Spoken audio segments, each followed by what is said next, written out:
every time I walk out onto the street, it's a huge city, highly dense city.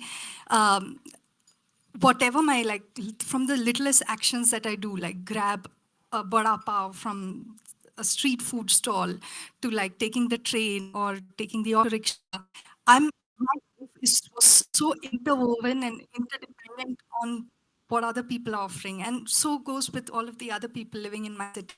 And yet there was that sense that or distance. There is that sense of distance between so many people in neighborhood that I grew up in, and the made in the the reason I studied planning and I wanted to become an urban planner was to move urban planning from just the physicality of like designing space and street design and things like that to actually building that social layer, building that community, and how cities can function more as an organism, you know, like we're all different organs and we serve our own purposes, but we can't live with each other and we have to act as one integrated organism. And I think that's what local coordination and everything is about, that just acting as one organism. Through my career, I tried doing that. I was working with the UNICEF. I helped with the nutrition program in West India and Maharashtra. I was in Auroville, which was a very interesting experience, and I hope to share more about my experience in Auroville. It's a self-governed city in South India. I was there for a year, and I did a research on governance in such a community and what it means to be part of a community that actually felt like everyone belongs, felt a feeling of belonging in that community. But there were very interesting learnings from that experience as well. And right now I work at Voice Deck with my husband Devansh, and we fund impact that citizens create on the ground using blockchain technology and things like that. So happy to be here, and thank you so much for having me. Thank you. Hi, guys. I'm Cameron Murdock, and I grew up here in Boulder, and I work here at Riverside. And there's actually a legend, a curse in Boulder, that if you fall in love here, you're forever. Speaking of a connection to place, so as omni-romantic, I'm 1,000 times cursed. Yeah. And yeah, I studied anthropology and evolution and stuff. And, you know, my come from is like, I just feel really sad and angry that people don't feel a sense of home and connection and purpose in the world. And through that journey of seeing the world and wanting to figure out how we can do things in a better way and get everyone what we need to feel good and feel in connection, and just have access to all things that nourish the human spirit. I've really turned to technology recently. In 2020, we started a community here over at the stand next door, and didn't want to isolate. We wanted to be in connection. So it was kind enough and principled enough to want his building used, even though we were being told a lot of things. So we popped about 7,000 vegetable seeds in the stand. We planted them on a farm in North Boulder where I owned the year before. I also, the year before, had created a farmer cooperative, which fell apart because the weather at the end of the season ruined everyone's crop. There were a lot of reasons. The market also crashed. But we started this community and we had big concerts in the market and whatever. And Saturday still got together and had writing circles during the week and stuff. And at some point we needed a way to track who had watered all the seeds that day. And so we built an app called One Boulder. And it's been quite a journey, but I'm now the director of the co-op that stewards that app, and we're called One Local now. And it's kind of similar to what we were just talking about at the start here, where you can post needs and offers and requests. And yeah, I've spent a lot of time distilling kind of the object model of coordination. And I think that there's like multiple parallels that we have to work on at the same time, which is the in-person cultural coordination, just the practical resource coordination, local clearinghouses, who's producing what, how do we distribute that effectively, and then that leads into having effective technology. So that's me, and you're here.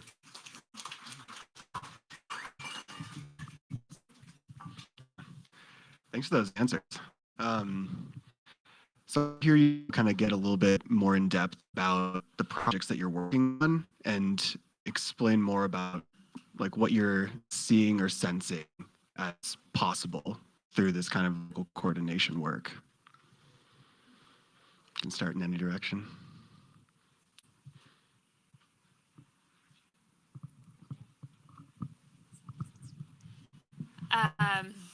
Yeah, so I spoke a little bit to this event that we posted, you know, bringing, to me, like the heart of it, it's really helping people see the whole that they're a part of. So in Boulder, we have all these sub-communities, I'm sure that exists where you are as well.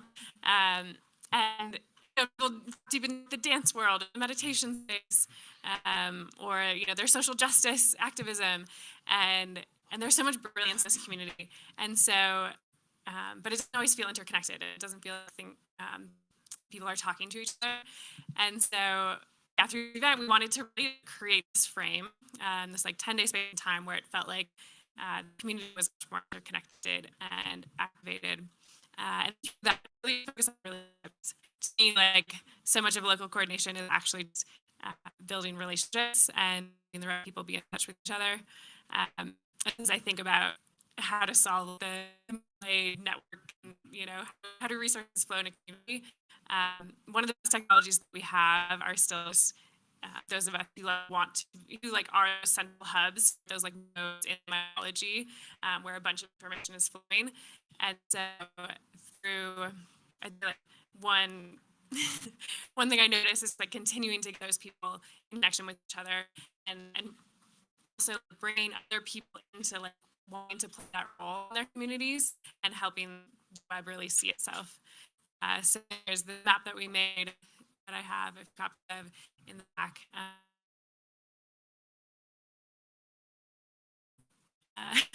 Visual speak that's having and kind of give people a sense of like where are more the doors that you can open in the community, right? You can like step in and then be touched. I've been doing so much organizing, but I really just need to be in my body more, right? So like where are the doors you can go, like how to do that.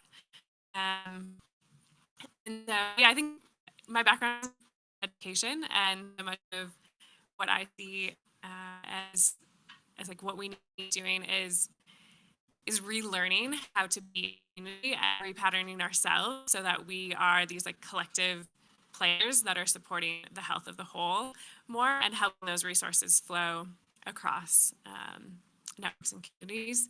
And so, yeah, I think for me, it's like just continuing to come up with these experiments. I think like College Wiki are an amazing start, more mapping, more like just making sure that we're amplifying the brilliance that's already in the community and really spending a lot more time being familiar with other people's work and what they're up to, and then bridging across those spaces is kind of like the place I want more of us to be putting more energy. I think that like interstitial space and helping bridge across is what needs to happen. And so through Woven Web, there's a few of us here who are anchoring that initiative. You know, we're really thinking about what the technology layers we need to build, but also like what's the cultural patterning that we need to be practicing more and encouraging more in each other. So many, hopefully that's specific enough. That's great. Yeah, in my experience in India, I've seen that decisions aren't taken closest to the people they impact. And that is where, the root of the problem, everything begins and ends there. And I think I'd like to first point out 3 barriers that I've seen to local coordination that inhibits effective local coordination. One is a very like a state force, like there aren't institutionalized platforms for people to come and meet each other, participate, coordinate, discuss what they want and don't want. So, for example, in India, in cities in India under the 74th Constitutional Amendment Act, board committees and area sabhas have to be constitutionalized, and that's what the Constitution says. But it's been more than 30 years now, and we don't have any of those platforms in place, none of them. So essentially, none of our citizens, none of us can go to any place and participate. So how that affects this whole local coordination is, even if people coordinating locally are taking, maybe like changing things on solid waste management projects, tree plantation, blah, blah, there's a feedback loop of those local initiatives, block level initiative. So that's just disconnected. So that's barrier number 1. Barrier number 2 is like a market force, because we only have 24 hours in a day, and people have places to go and jobs to do and things to. Problems people face, including myself. I don't go to my resident welfare association meetings on the Saturday of every month because I don't have the time. So that's one of the most. I mean, the second barrier. The third barrier is the society itself. I think this is what Orwell taught me. I really thought Orwell was like the answer to everything, seeing shit happen in our cities, and like find this community, and like, oh yes. And it was a great experience, but it also made me realize, even in a controlled environment, like if you think of this, an average experiment group, a control group, even in such an environment where people are allowed to take decisions by themselves. In fact, it's a direct democracy system. Everyone has to vote and like plan their city and do things by themselves. The society is diverse. It's not about divides as much as it is about diversity. And how does one handle that diversity? Because it's an international community as well, or with like nationalities. So people are coming in with different values. It's actually an OG pop-up or a DAO, like my experience. It was. And so how do you deal with those divides, and I mean that level of diversity, and still function as an organism and coordinate together? So I think those 3 the barriers to effective local coordination, and I have seen silver linings in each of these in my experience. An example I can think of quickly is when I was working with the UNICEF in West India and Maharashtra. The government of India had designed this app, which is a mobile app, to help nutrition counselors on the ground who function in villages where I was stationed, to record the number of malnutrition children. So essentially, they have the greatest responsibility in India to track the number of the state of malnutrition in this country. So it's also very political, and the government of India had obviously designed this app without consulting any of the people who are actually going to use this app.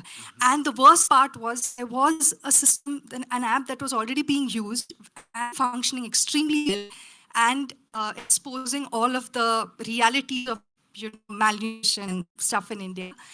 But they discarded that and gotten this. And really, as program coordinators, we were, because we would get frantic calls from Anganwadi workers, the nutrition counselors, that we are able to use this, and it caused them a lot of anxiety. In all of this, there was this one Anganwadi worker, a nutrition counselor, who went on YouTube, started her own channel, became like an Instagram influencer by showing how to use the app, hand training and everything.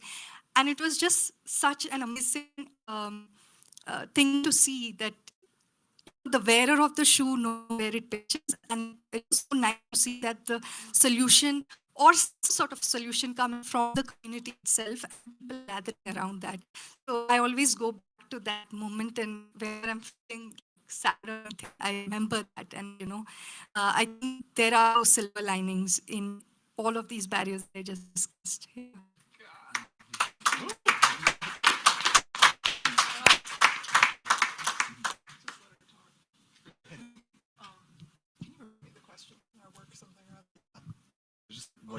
What are you seeing and sensing? Well, oh my God, just let me talk. Well, I had a thought when Cameron was talking about what is the difference? What is the relationship between coordination and community? Are they the same? Can they be the same thing? Do they need to be the same thing? Like that thought came to me. And also, I'm feeling so inspired by what you just said. I'm also just so appreciating that.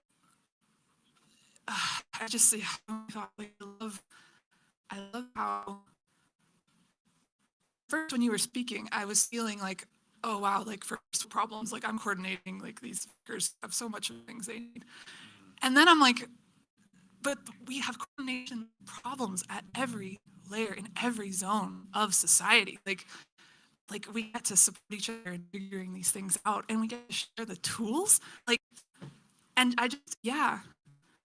And I'm also feeling really, really struck by fucking man life and the people in this room, and the fact that so many of us, if not all of us, I think on a really deep level get that we're on this planet to make it a better place and solve problems.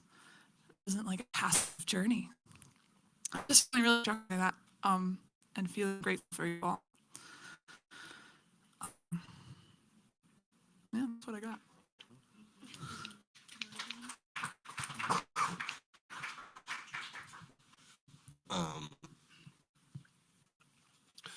I think it's really stupid that Jeff Bezos gets to own Facebook stocks, but I don't get to own stocks in Mustard's Last Stand. That's stupid. We all own everyone's thing. We would all have each other's backs. And if we just know who has what and who needs what, who's going where when, then we can get all of us everything we need. We all have what we all need. So for me, finding ways to do that, and in my assessment, the means of human coordination, I mean, first of all, language is the ultimate coordinating technology, right? It lets us say what is where, when, who needs what, and everything like that. And there's actually really only maybe 15 different object types that are needed in human coordination. We need groups, we need roles, we need skills and resources, we need to know their schedules. And so this is where my work starts to tag in with the Web3 stuff, because what I want to see is something where we can get on there, see where I am, who's here, what are we doing, who's doing what, how can I contribute, and so that's my cut from the tech that we're building, and the tech we're all building. It's so interesting how Web3 has really figured out aspects of staking and governance, but it hasn't really been brought down to the level of the everyday Mustard's Last Stand, right? So, yeah, so groups, nested groups that have all the events in the group, and ways of surfacing issues and proposals and voting on them, and then allocating stake, who did how much, job boards, group points. I got this many points in this group, allocates my stake of the profit share. So this is how I think, and I just wanted to share that we figured out something pretty cool recently from a lawyer who wrote the Limited Cooperative Association law in Colorado.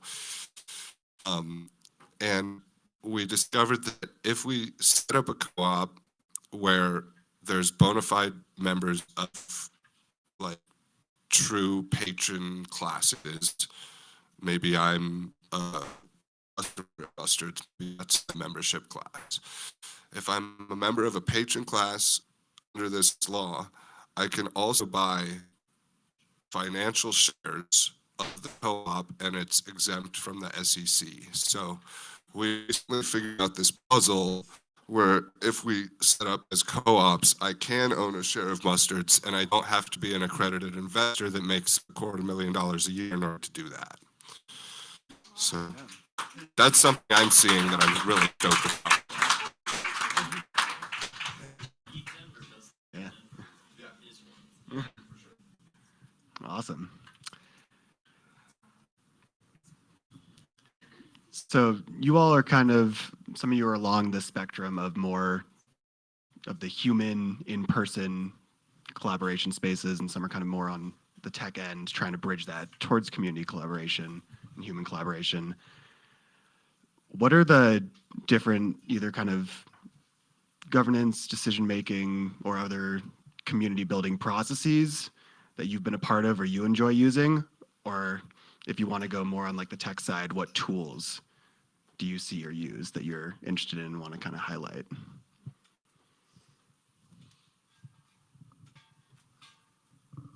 Got a quick one in terms of tech and tools. I saw a guy in San Francisco basically used AI to basically, like, he wanted to figure out what were the most advantageous introductions that he could make for the people at this conference. And so what he did is he like scraped the LinkedIn data of all the attendees, and then he had them answer a short form of like, who do you want to meet? Give me like 240 characters about your career and who you are, da, da, da, da. And then he put that into an AI model he built, and then spit out like, these three people need to meet, boop, boop, boop, boop, boop, boop, boop. And then he had scheduled breakfast, lunches, and dinners to his conference, and that each of those pairings would go out and say, you're gonna go out to eat here, go hang out with these people, show up. That's cool. And they every single person was like, this was the best part of the conference because I met the people I wanted to meet and the people I didn't know I needed to meet. And of course, what I would add, and what I know we've talked about a little bit with the Woven Web folks, is like, also have the human layer of, you know, the Ben Life in that context, the Eileen in that context, be like, oh, who do I already know because I know their hearts and I know their work and I know that weird detail about them because we're friends, who should meet. And I just think that is one of the coolest applications of like technology and human technology to facilitate the beginning of a relationship that would then start all these other coordination dimensions.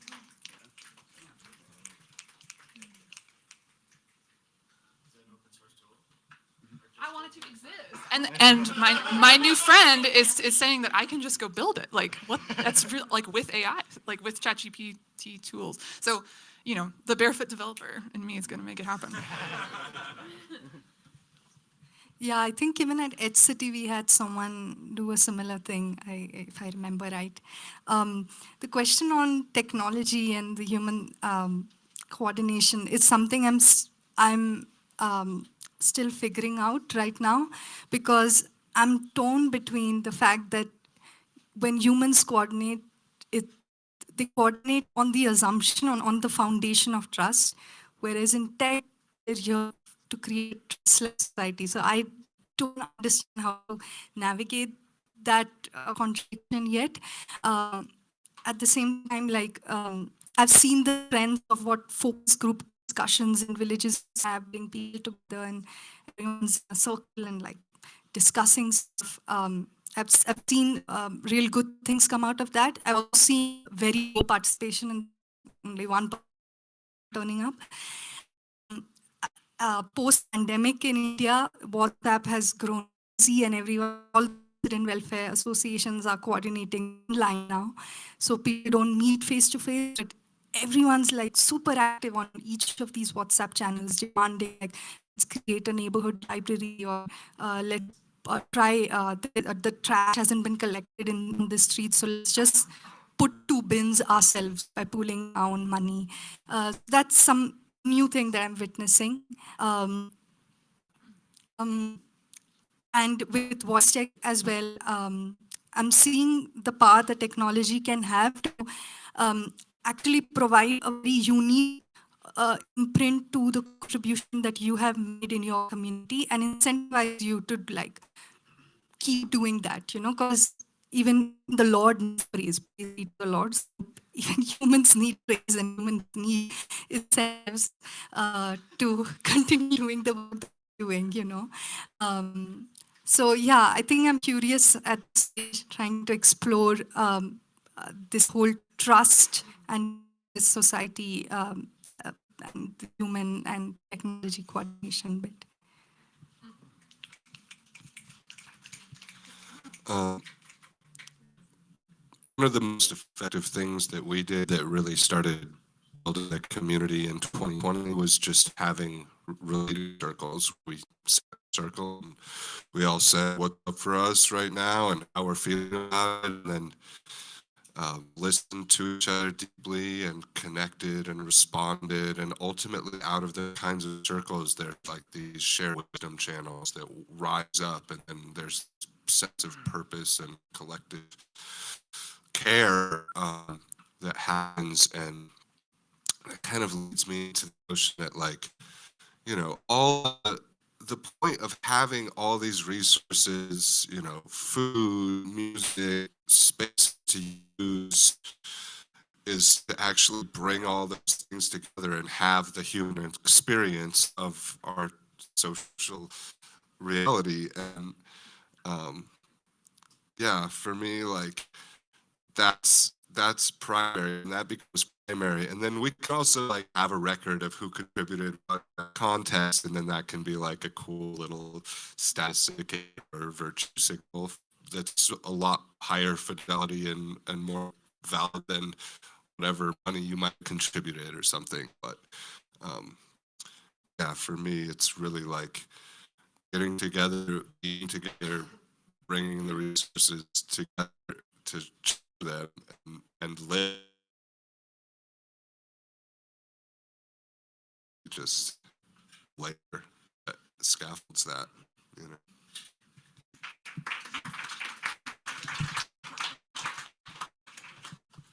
Yeah, that was like a fun lead in. Let's say that you need to follow up the people that you're going to keep organizing with. And yeah, like more of you, there's this community called the Ecoversities Alliance that I'm a part of, and we spend at least half the time, sometimes more, of our calls just checking in, right? Just like getting into that heart-centered space and really, like, knowing what's going on. So can't speak to that enough. But then, yeah, there's so many online tools. I think for me, I think about service area and I think about tractor points. And I almost have to think it's like polyamorous organizing. More so. There's enough knowledge in the room. Like, be really clear of like, who are you like, collaboration with, right? Like who are the people that you just like want to uplift and celebrate what they're doing and make that visible in your spaces. So having a website that really speaks to like who you're in collaboration with. I love seeing people speaking into the lineage of like, oh yeah, I'm like building up of this project and this and this alliance, right? And having that visible on whatever like digital space you have. And then, yeah, really generous about making introductions and connecting people. I feel like that's hopefully come to clear. There's one other thing. Yeah, and just like I think like going on journeys together. For me, like learn, and then you can like really sense like what is that we're all doing on right now, and then getting to like put them in the middle and learn together. I've found that work really well for collaborative to like deepen into their relationships and build together. Of course, if you can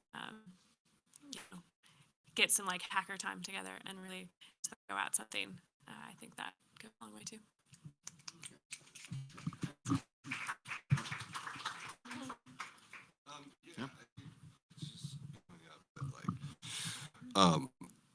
One of the things that I think we all really cohere around is the idea that it's really crucial to, as much as possible, make the social ecology visible and accessible.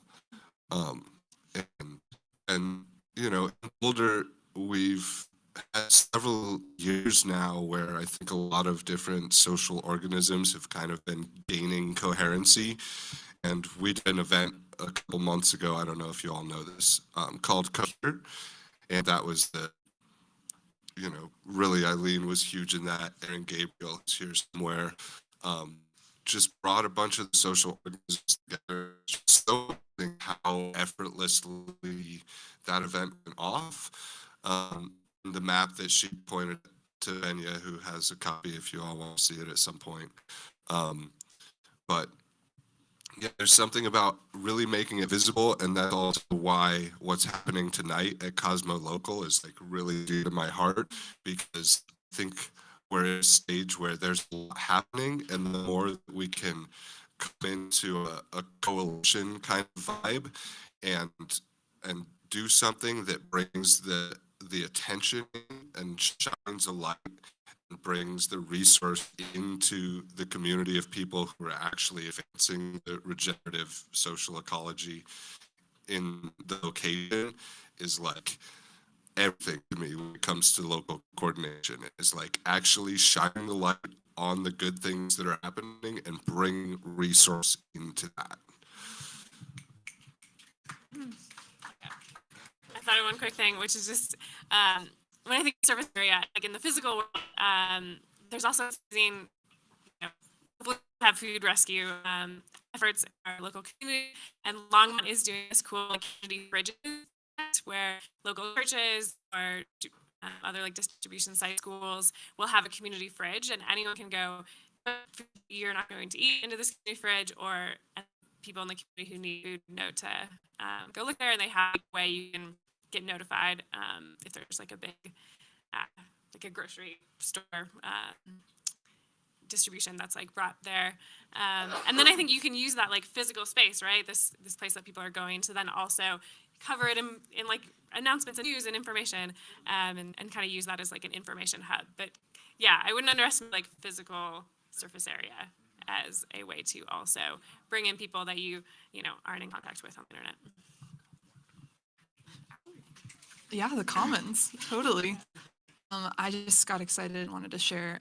There's a woman named Tara Hunt in Carson, New Mexico, outside of Taos, and she's going to be joining the Neighborhood Accelerator program. And her project is to both be in this local chapter with a bunch of other humans in Taos, building community where they live.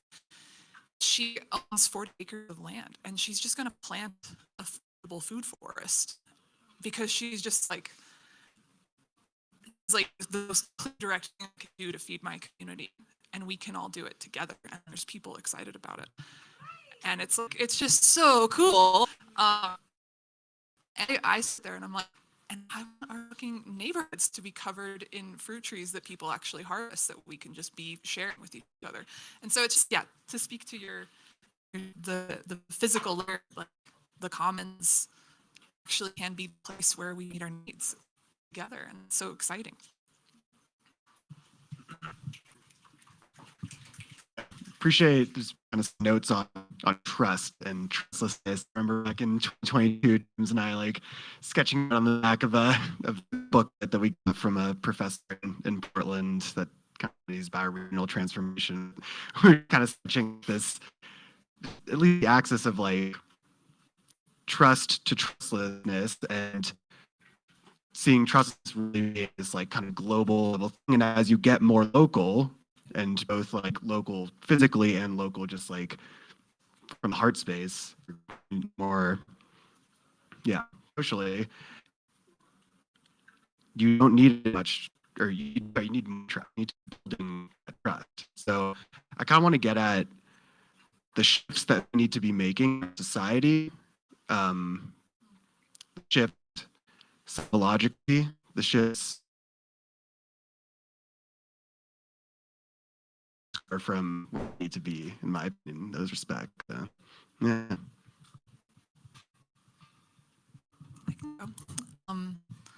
Yeah, I see a lot of shifts that can like also just speak to my own experience. One is like the lesson I've been learning and living in the last months of just like my life should actually just be about productivity and output. If I want to actually build the types of local communities that matter to me. Like I actually can't just design my life around that. And it sounds so like duh and weak, but it's just it's truth. Like I think we've as a society just like completely over-indexed on work. Like I love creating things, I love building things, I love like adding value in the world. But I think that started to through remote work, through the infiniteness of the internet. So like we lose sight of that. As up says but it's like it just feels that shift in me, and I was really inspired by a woman, Shawnee Grant, who lives in Australia, and she built this community of neighbors there called the West Beaky Bunch, and wakes up at 5:30 in the morning and like, milks goats in her urban farm, quarter-acre of land in the suburbs. It's just completely transformed. And John and I were there for 2 weeks last month, and then at 6 o'clock in the morning, they have a cuppa. They have a cup of tea, a cup of coffee in the goat pen. They have a cup of like 11, and then at 3, and then at 5, and it's like they stop working. So I'm feeling a shift in me that's just saying no one is literally going to tell me to stop except me. I have to cut my own like activity off at a certain point and be like comfortable with that, to then reorient to the well-being of like making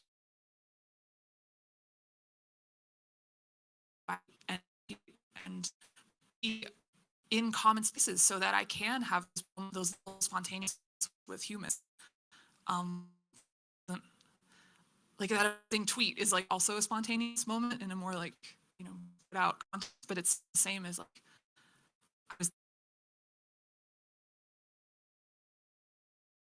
I'm really just feeling that shift these days of actually making space and time for the ideas we're talking about today manifesting in our actual relationships. And also courage. Like we have to like be willing to be the like person literally initiating a different culture in our social interactions. Like it's the skill of facilitation, it's the skill of like courage, authenticity, but it's like I'm willing to be a little weird to invite you into a deeper moment than we would have if we were just sticking around like passively. And yeah, like that feels really tender and precious and special. It was just like initiating moments of greater intimacy with platonic humans. Like it feels so rich. So yeah, I think those are like skills that I'm cultivating and excited to others cultivate, so that yeah, we can have more love in our everyday social interactions.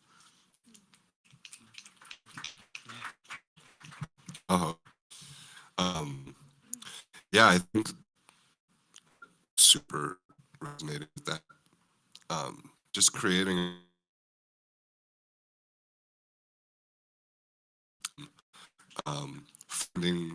finding ways to actually like connect in the real ways that all the trappings of society force us into, and like I mean, and there's like different layers or domains of this. Like you can be in a frame of partnership in the energetic realm, also in the financial realm, still in the frame of like dividing the pie. And then there's like, I mean, there's the layer of actual like property assets and ways of, offshoring properties, constitutional churches, or trying to actually get properties out of the land instead of property. And yeah, I think there's a lot of ways to look at how to get past heavily held us in. And also there was something in your question about like how to make it was a question of trust and trustlessness. So I think it's good structurally if you can create a context where we trust each other, and there's a way to like saying. I think you can get past the need to trust or not trust because the context is just so cohesive that it becomes a non-issue because you're in connection. Yeah. Oh, yes, thank you. I was just saying, like, what it sounds like you were creating is trust. The relaxing into not being worried about someone might hurt me or take from me. Like, you could just create trust. It's not simple. Right? It's like we think another skill, another behavior is like to be the one to love someone first. To say like, yeah, I want to hang out with you and I know you, or like because we're close to each other, so like I'm gonna like let's matter to each other. You to like I like some one of my favorite things is like scheming to get one of the people in my building to like do something really sweet for another person in my building and like look like nothing to do with it. And, like I want Alicia like loves baking, and whenever there's a moment I'm like, oh, like this person just had such a horrible thing and like bake them something, and then she does it's awesome. Yeah, we so anyway, but yeah, like that we can initiate cultures of greater safety and trust by being a safe person, like giving a shit. Like I'm saying this is so obvious, and I know you all understand. But it's those moments of like, you know, like our one of my members, like I was carrying something that was way too heavy for me to be carrying, and like breaking my back, and the part he window rushes out and helps me, and he like has never been English to me. It's always been like I can hear him speaking a Slavic language, and then eventually he does speak English. He just doesn't want to talk to people. But like, he's a sweetie. Yeah, but like, that was such a moment of care, just out of nothing, because he cared. But then I watched my shoulder drop, and it was like, wow, like that's it. That's all this is. So yeah, being the one to initiate a loving connection, I think, is like so huge, and we do it with the intimacy of a friend.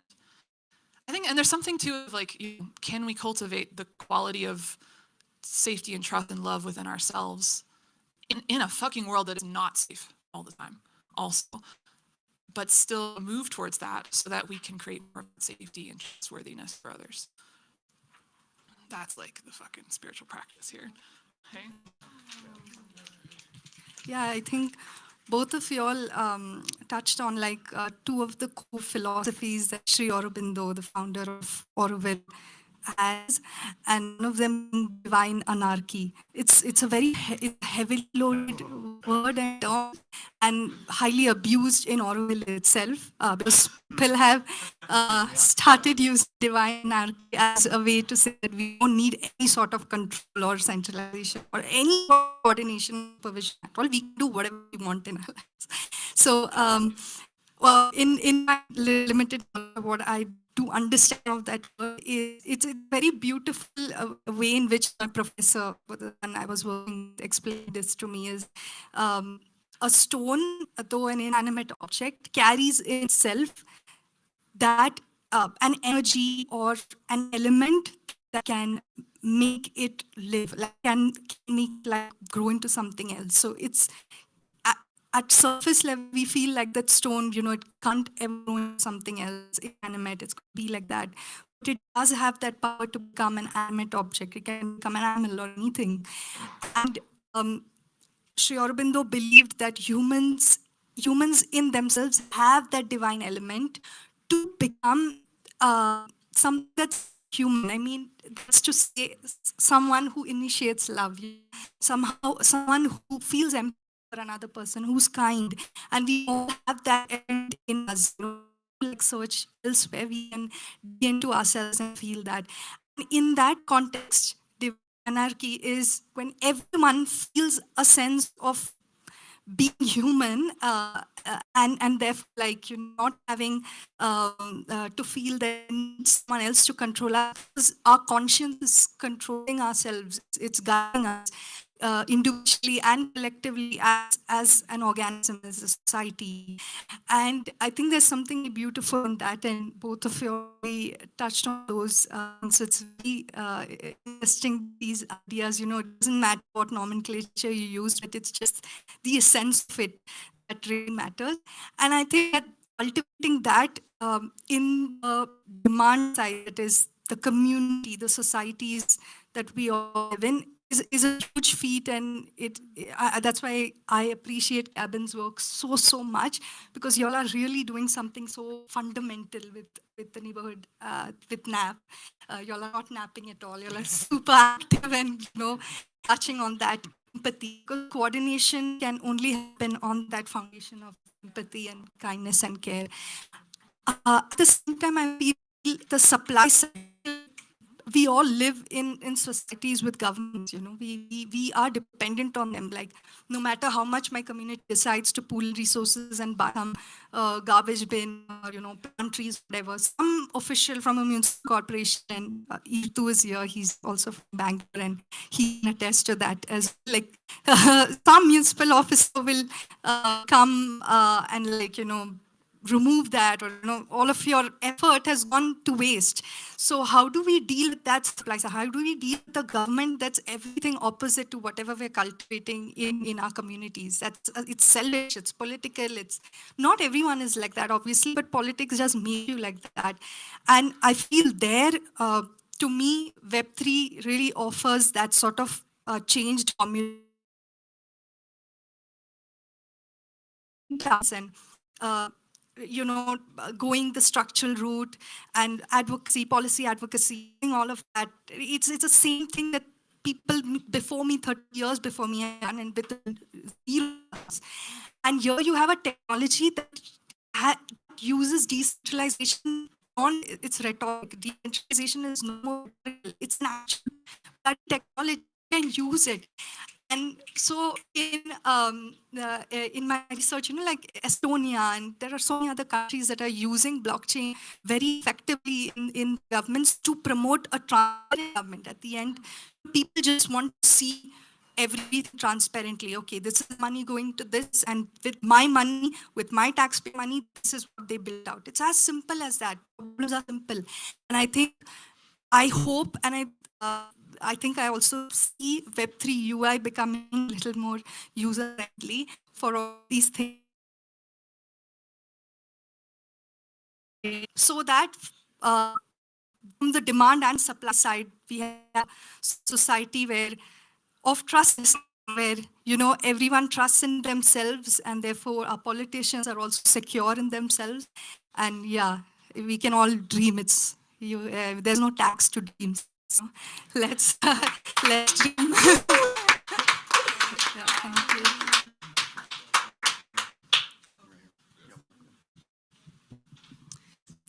Yeah, huge fan of dreaming and creativity and rekindling the individual. Just really, I thought there's a number of things that have been spoken to and that came through. I feel like the narrative that we're all living to is one of individualization and we need this and scarcity.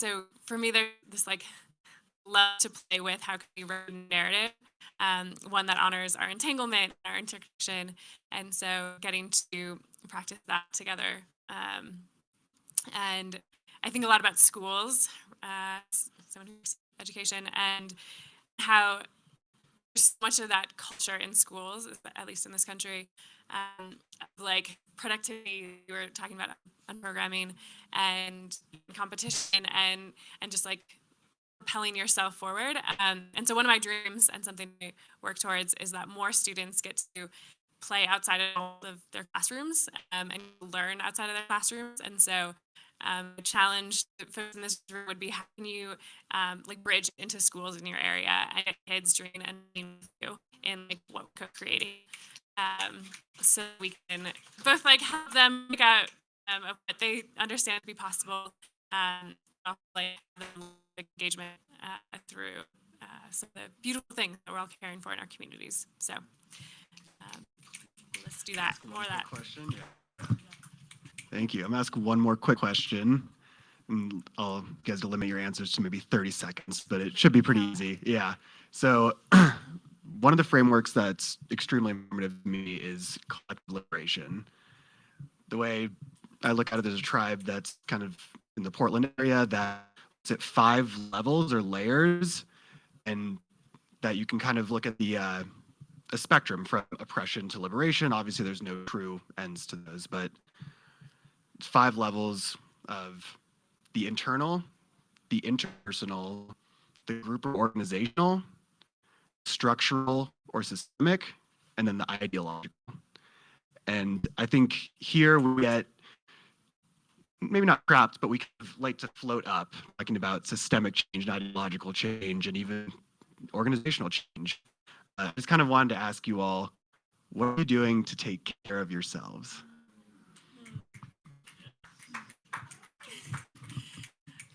So go back around for me, like playing in Walz is getting hands on the earth. So it's getting to planting growing season, and in connection with food that's being grown locally is a huge part of that. So hanging out with Masa Seed Foundation more this spring.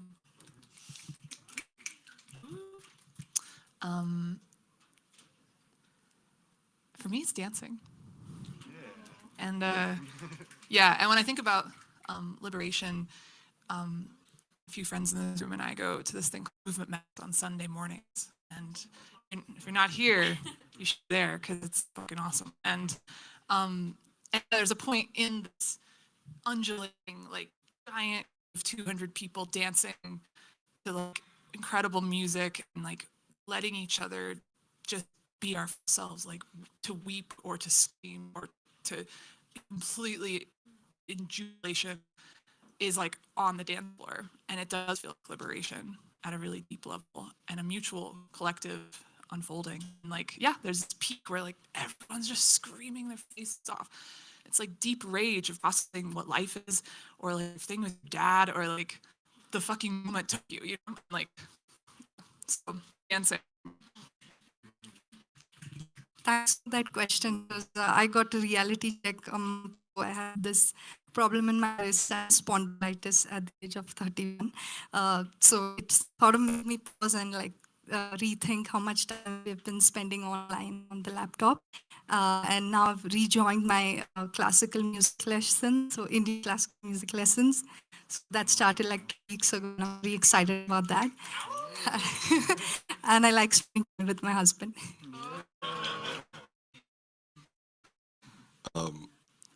Stuff I want to do. I'm not here to have a bad time. And if stuff feels like a burden, it would be as easy as breathing. This is life. We're here to live. So that's my biggest piece. Thank you. A round of applause to the panelists.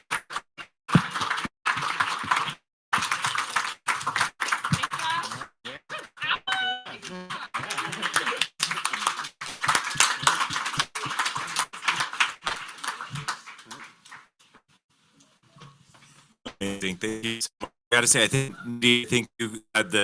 you won the total number of absolute banger one-liners that you got during that. Starting with the wearer of the shoe knows where it pinches, and it just kept going from there. It was really incredible. Yeah. Yes. Also meant to give a quick plug. So I organize this event. I'm also helping organize, if people have heard of BioFi, helping organize, along with Sean and Karen and several others, BioFi Cascadia that will be happening. Ben will be there. It'll be happening May 16th through 18th in Seattle, Washington. Just wanted to get the plug out there, and we'll be sending out links. Thanks. Yeah. Yep. A few other points of process. We would love to invite folks here to download the One Local app and try it out. It's on store on Android and iOS. And feel free to, if the first person to make a G-Builder group gets a special prize. It's my love. My love is the prize. Yeah. Yeah. Another point of process, which I was saying earlier, is that someone parked their Prius with in the back. If that's you, please move your car. And so now we're going to go into a unconference mode. We actually spent a little bit of time here. How are we going to address this? It's too good to keep it in. There's so many are probably going to get excited or triggered and have something to say. So, but it also may not everyone. We want to hold the space for you be in choice about if this is something that you want to do. And so basically, what we're trying. I don't know if people are aware of the culture war that's currently happening. Okay, yeah. The culture war inside of Ethereum. How about that one? Okay, slightly small group, but yes. So the culture war came to Ethereum. I think the main inquiry we're trying to figure out here is how do the decentralists find enough underlying solidarity through new stories, new political narratives, in order for us to be more unified, effective in pushing back against the forces of centralization and fascism. Seems like a relevant topic that we should figure out, but it might get a little bit Ethereum nerdy, and so we want to create some functionality. So basically, we're going to take 5 minutes for a bio break.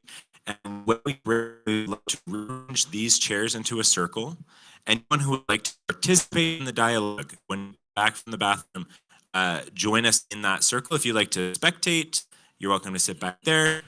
And if you want to just do your own thing, meet some really cool people and hang out and have another cup of coffee, a cafe is a great place to hang out and chill if this is not your cup of tea. Does that sound good? Okay, we'll be back here in 5 minutes to start that conversation.